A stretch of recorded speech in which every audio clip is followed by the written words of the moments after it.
Hello అందరికీ. మళ్ళీ ఊరు దగ్గర నుంచి పచ్చి అరటిపండ్లయితే వచ్చాయి. ఇవి వచ్చాయంటే ఖచ్చితంగా బజ్జీలేస్తా నేను. ఫ్రై కంటే గూడా నాకు బజ్జీలే చాలా ఇష్టం ఎందుకో.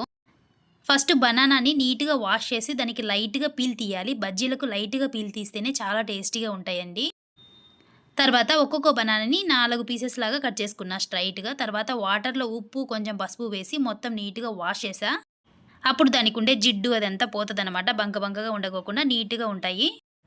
తర్వాత వెడల్పుగా మన బనానా పీస్ పట్టేలాగా ఇలా వెడల్పుగా ఉండే ఒక బౌల్ తీసుకొని దాంట్లోకి కొంచెం శనగపిండి, కొంచెం సోడా పొడి, కొంచెం సాల్ట్, కొంచెం పసుపు, కొంచెం కారం వేసేసి నీట్‌గా మొత్తం పేస్ట్ లాగా చేసేసుకున్నా.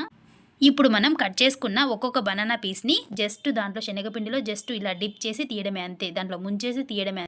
అలా లైట్‌గా శనగపిండి అంటుకొని ఇలా బజ్జీలేసుకున్నామంటే చాలా బావుంటది టేస్ట్. మోషన్స్ ఫ్రీగా రావాలంటే బనానా తింటే చాలు నిజంగా చాలా కంఫర్ట్‌గా, చాలా హెల్తీగా మోషన్స్ అవుతాయి.